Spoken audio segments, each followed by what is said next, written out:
years ago, when I'd come to the World Economic Forum at Davos, it was in exactly the same place at the Belvedere Hotel where a team from Google had come and met the newly re-elected Chief Minister of Andhra Pradesh. And the conversation was about trying to bring Google to Andhra. And at that time, Chief Minister Chandrababu Naidu had, and we just did the interview, I don't know whether you remember, we did the interview soon after your meeting.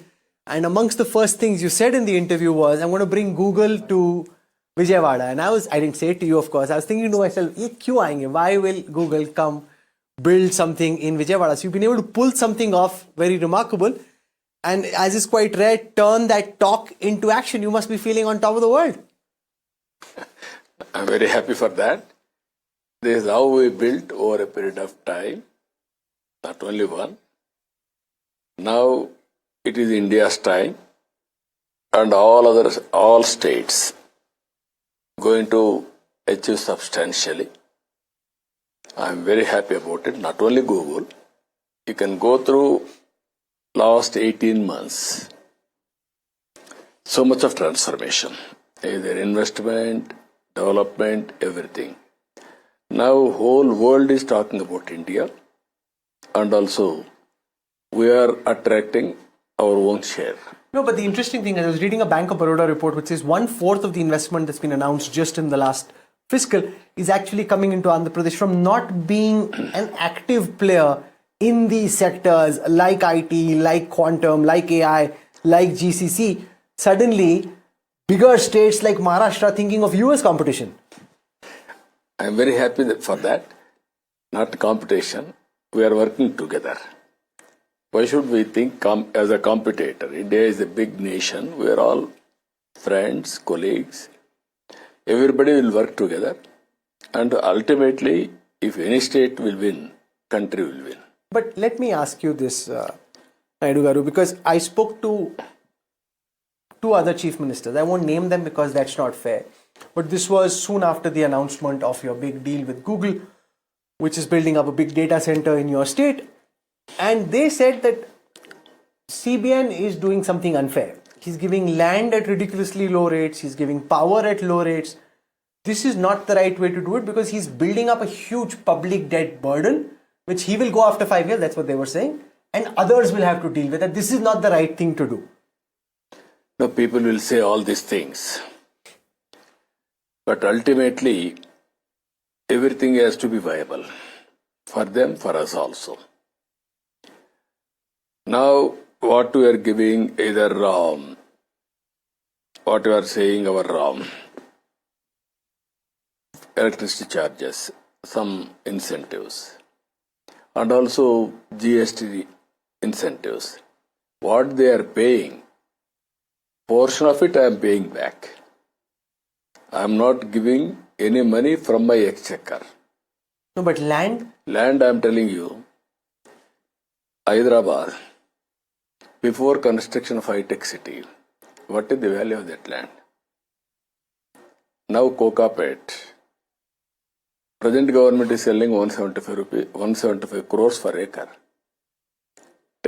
15,000 rupees, that land valued at 1995. This is where if you bring some development, some infrastructure, some industry, some economic activity, automatically land value will increase. You are giving X amount of land, one company, nearby that company is coming there, nearby land valuation is increasing, so many people are benefiting out of it. We have to understand economics.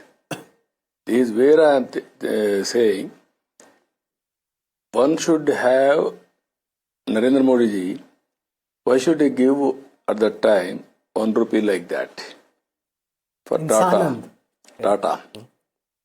This is a routine business to attract investment and create confidence. But other chief ministers are not liking it. They're saying that we can't give land like this. It's not correct. It's not appropriate. This is also a scandal that he's giving land away so cheap. If we do it in our state, you will say that this is a scam. That's the charge that they. No, what I am asking you everywhere. If you do transparent way anything, people will accept it. If you do discrimination, then problems will come. This is where I am going with a policy. Even how I brought investment to Hyderabad. This is 1995. So Why Microsoft has come? Why all IT companies have come? Today Hyderabad has become a knowledge economy. It is a nerve center. Now 57% of GCCs are working from India. Global knowledge we are providing. If you can go through all these things, in 1995 everybody heckled me. When I used to talk about deregulation of telecommunication sector and cell phones, all technologies, everybody opposed me. I never bothered. Who is benefiting today? Country is benefiting. People are benefiting. So let's spend some time talking about what happens from here. The announcements that have been made so far are now in the public eye. What are your big takeaways and achievements in Davos? And when it comes, for example, you've got interesting projects like the Quantum Valley, etc., which you're trying to build out, like a Silicon Valley in California, trying to build a Quantum Valley in Andhra Pradesh. What should citizens, voters, viewers expect next? No, I am very clear. We have to create wealth, we have to empower people. This is very inspiring and interesting time for India, for states like Andhra Pradesh. Now Silicon Valley. Why people went to Silicon Valley? Even somebody from India to launch a company, they used to go to Silicon Valley. Why? There is an ecosystem. Now everybody is coming to Hyderabad. Why they are coming to Hyderabad? It is the most livable city and also that ecosystem is there. This is where I am building now new economy, knowledge economy. In Visakhapatnam, IT, especially big companies, Google and other data centers. This is a big boom for us. Some people are criticizing, even data center, why should we give land? AI, why should we give land? It is an economic activity that culture is going to happen over a period of time, employment. Earlier, I used to promote IT. Today, all over the world, Indians are getting highest per capita income. That is the domination. No, but can I counter this to say that in some of the high-tech industries which you are trying to build, it requires knowledge workers, intelligent workers, but it doesn't really mass create employment. How does that tackle your challenge of creating jobs in Andhra Pradesh? Because of quantum, there is a Josh. Green Hydrogen Valley, I announced it. Now we are moving forward. Now, green ammonia we are exporting from Kakinada to Germany. Because of green energy, solar, wind, pumped storage, everything, my procurement cost of power has been reduced. Now I am not increasing power cost. Now on the other, on contrast, I am reducing power cost over a period of time. So, but let's speak about the This is ecosystem where- effect. Quantum is at the very bleeding edge of technology at this moment. Even as I was speaking to global tech gurus here, they weren't sure of how soon quantum is going to come in form and shape, how near quantum is to actual fulfillment of promise. You are trying to go right at fifth gear when the IT car of Andhra Pradesh is currently not even in first gear. So how do you go straight from first gear to fifth gear? That is where total expectations are assessment. When I started IT journey in Hyderabad, anybody expected? I didn't have engineering colleges, 25 engineering colleges. I made 300 engineering colleges. I didn't have IT companies.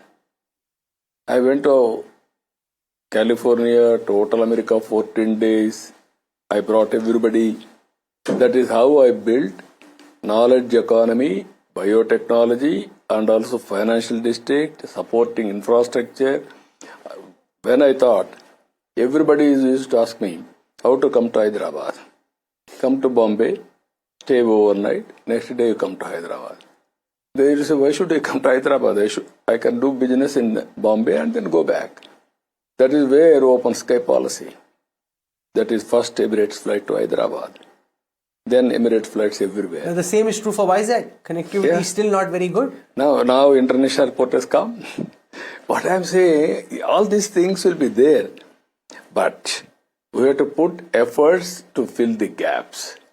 No, but connecting dots. Concern from an investor's perspective could be that since you're trying to create an ecosystem which doesn't exist at the moment, what if there's a government change 3.5 years later? What if there's a new chief minister? And we've seen in the past, particularly in the case of Andhra Pradesh, that the new government didn't care for your projects from the past and they had their own plans, and that then left important investors, including those from Singapore, in trouble. This time, it won't happen. Why, sir? You are going to watch. You won't lose, or... That is what I am asking. How Gujarat is maintaining for 25 years. How other states are maintaining. Welfare, development, good governance, that is the combination, and regular communication to the people. What they expect, we are delivering. We will deliver. Earlier, I didn't do politics. It is a political governance. Now you're doing politics. Political governance I am doing. You're saying earlier you didn't do politics. You're saying earlier you didn't do politics. I didn't. In democracy, I have to look after my cadre. I have to enthuse them. Tomorrow they are the persons to stand by party or take our ideas or in booth protection, everything. So this time whenever I'm taking all precautions, never we lost elections. Only sometimes with obsession, only development, then we'll have a problem. So you had this one mega announcement in the form of the Google data centers. What else is in the project pipeline at this moment? What big announcements can people expect? So many things are coming. Now, next month, very soon Google is going to start the work. 2.5 years they are going to complete. Now, yes, your Mittal, they are going to, Lakshmi Mittal is going to start with the steel plant. We are going to construct steel city itself. Then BPCL refinery is coming, around 1 lakh crore investment. And also Rayalaseema steel plant. Next month we are going to lay the foundation. All projects what we signed, we are going to launch. At the earliest we are going to complete. I remember last time you were talking a lot about shrimps, exports, etc. Now because of Donald Trump and tariffs in the United States, is that a lesser priority now? No, not lesser. How are you looking at the uncertainty caused in geopolitics because of what President Trump is doing? No, you can watch one thing. Somebody will create some problem. That is external. We are able to navigate alternative markets. Now, this year, my highest growth is aquaculture. They are doing very well. They are going Europe, they are going some other country and establishing their markets. It is happening. If you see now, I have changed total agriculture practices. We are number 1 in horticulture. Fruits, vegetables, all these things we are number 1. We are number 1 in aquaculture. Slowly we are shifting demand-driven crops.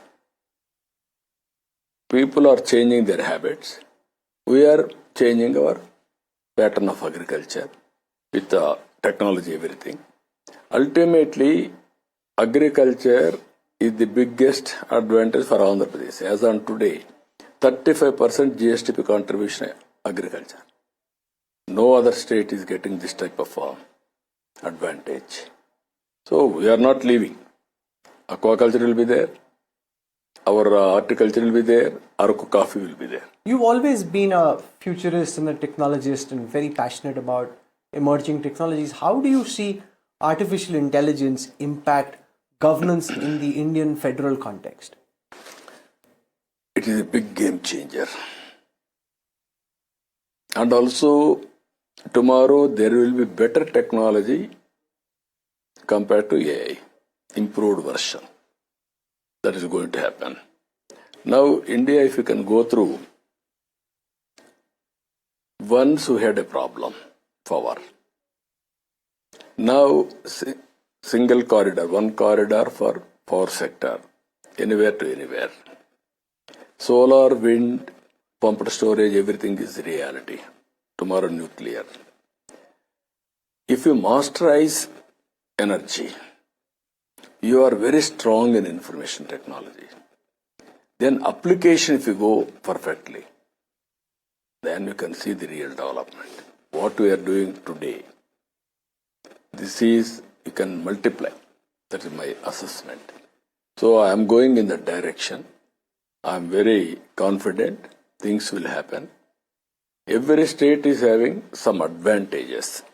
We are having some advantages, sea coast, 1,000 kilometers. Our people are very dynamic. We are strong in knowledge economy already. And also we are having traditional agriculture under the same time, port-led economy. Now I am going for IT and also latest knowledge economy. I want to go. One thing I am telling you, with AI, transformational changes we are going to bring in administration. How? I am giving you one example. All citizens who are having a UID. Now I am putting all members in a family. All my programs, what I am giving, Government of India is giving, we are linking. Now I want to service every family utmost efficiently through welfare and empowerment. Now, real time, I am getting data by having IoTs, sensors, drone, satellite, all these things. 45 parameters I am collecting real time. I am having process data, historical data, real time data I am collecting. Through AI, I can send solution real time to the last mile. You can see the difference today. You're like a CEO prospecting investors to try and bring them into your state. So many other chief ministers here on the Davos promenade are trying to do the same.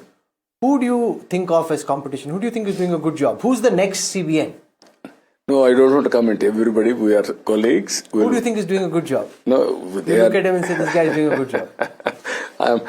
Everybody is doing good work. Hey, that's a very diplomatic answer. That's a very political answer. Give me the honest answer. That is not Who the do you correct say approach. he made some moves on the board which you thought, okay, I wish we had done that. He was able to outsmart us. No, I wanted to create an atmosphere in India. All chief ministers will work in a competitive spirit and complement each other. That is going to happen. I must say, as I conclude, some of what you spoke of right here a couple of years ago seemed quite implausible when you said it.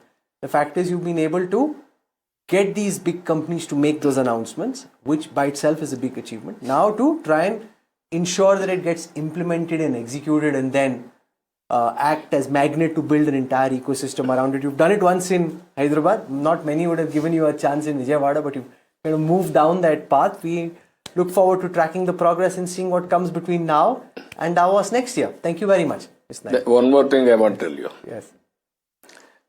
When I started my journey in Davos 30 years back, every day SM Krishna used to compete with me. Hyderabad is nothing, there is no airport, there is nothing. Hyderabad cannot emerge all these things. I used to challenge him always. After some time he came to me, I am not going to fight here afterwards. Why? I want to compromise with him. No longer I am in a position to fight with him. Then we worked together. This is where So has Revant Reddy come to you and said the same thing? Garu, you are taking on the projects. You should come to Hyderabad. Hyderabad is very strong now. I laid a very strong foundation. Anybody will criticize, let them criticize, I don't mind. All what I created ecosystem, it is very, very supreme infrastructure we created. Nobody expected. Either human resources towards knowledge economy, infrastructure, the world class, the best, even outer ring road, even today, any state is replicated after 3 decades or 2.5 decades. That is the strength. Airport, everything, widening of roads. So next time we'll have to come to Vijayawada and do a big NDTV conclave. Yeah. When you make one of these big announcements, hopefully Yes. in Vijayawada itself. Thank you very Yeah. much, Mr. Naidu, for giving us time, and all the very best. Thank you. Thank you, sir. Thank you. so much. Thank you. Thank you. Very nice of you. Thank you very much.